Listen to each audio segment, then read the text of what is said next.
আসসালামু আলাইকুম প্রিয় এসএসসি 26 ব্যাচের স্টুডেন্টরা। তো তোমাদের রেজাল্ট খুব শীঘ্রই দিবে। তো অনেকের মনে একটা প্রশ্ন রয়েছে যে 4 সাবজেক্ট বা চতুর্থ বিষয়ে কেউ যদি ফেল করে তাহলে কি তার ফেল আসবে?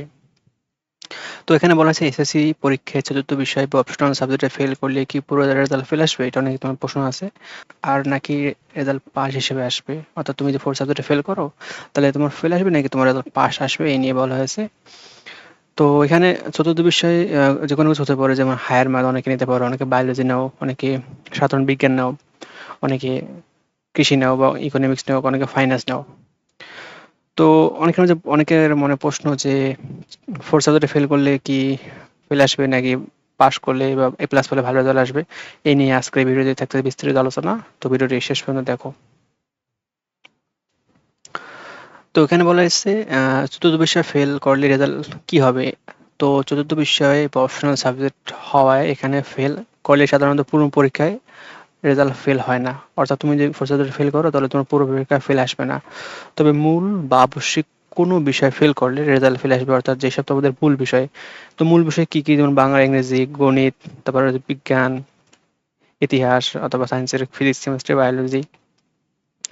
অর্থাৎ শুধু চতুর্থ বিষয় ফেল করলে পুরো রেজাল্ট ফেল নয়, কিন্তু মূল বিষয়গুলোতে অবশ্যই পাশ করতে হবে। তো এখন আসছে চতুর্থ বিষয়ে জিপিএ কিভাবে হিসাব করা হয়।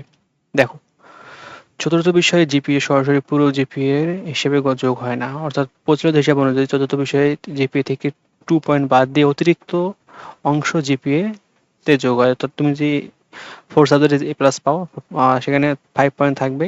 সে 5 পয়েন্ট থেকে 2 পয়েন্ট বাদ দিয়ে, তো অর্থাৎ এখানে 5 পয়েন্ট থেকে 2 পয়েন্ট বাদ দিয়ে 3 পয়েন্ট অতিরিক্ত, সেই 3 পয়েন্ট তোমার রেজাল্টের সঙ্গে যোগ হবে।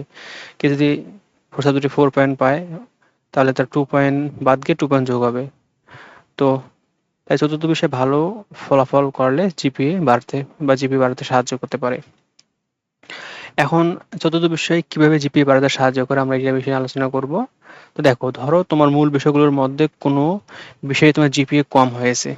ধরো চতুর্থ বিষয়ে ভালো ফল করার ফলে সেখান থেকে পাওয়া অতিরিক্ত পয়েন্ট তোমার মোট জিপিএ বাড়াতে সাহায্য করতে পারে। যেমন তুমি ধরো গণিতে খারাপ করছো, অর্থাৎ গণিতে তুমি 3 পয়েন্ট পেয়েছো। আর তোমার ফোর্থ সাবজেক্টে তুমি ভালো রেজাল্ট করছো, 5 পয়েন্ট পেয়েছো, সেখান থেকে 3 পয়েন্টে গিয়ে তোমার গণিতের সাথে যোগ হবে। তাই চতুর্থ বিষয় শুধু অপশনাল নয়, যে এটি জিপিএ ভালো পাওয়ার জন্য একটা অতিরিক্ত সুযোগ।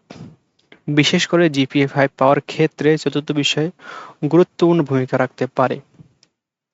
একটা সহজ উদাহরণ দিয়ে আমরা বিষয়টা দেখি। ধরো তোমার কোনো মূল বিষয়ে তুমি বি গ্রেড এসেছে, কিন্তু তুমি চতুর্থ বিষয়ে জিপিএ 5 পেয়েছো। চতুর্থ বিষয় থেকে পাওয়া অতিরিক্ত পয়েন্ট তোমার মূল বিষয়ে কম জিপিএ কিছুটা পূরণ করতে সাহায্য করে। অর্থাৎ এই যে বি গ্রেড পেয়েছো, এই বি গ্রেডকে এই চতুর্থ বিষয়ে গিয়ে পূরণ করে দিবে।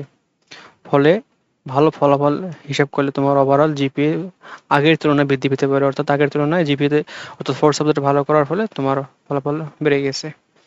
তাই চতুর্থ বিষয়কে অবহেলা না করে ভালো প্রস্তুতি নেওয়া উচিত।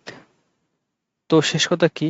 দেখো, চতুর্থ বিষয়ে ফেল করলে পুরো রেজাল্ট ফেল হয় না, মূল বিষয়গুলো পাস করা গুরুত্বপূর্ণ। আবার চতুর্থ বিষয়ে ভালো ফল করলে জিপিএ বাড়ানোর ক্ষেত্রে বড় সুবিধা পাওয়া যায়।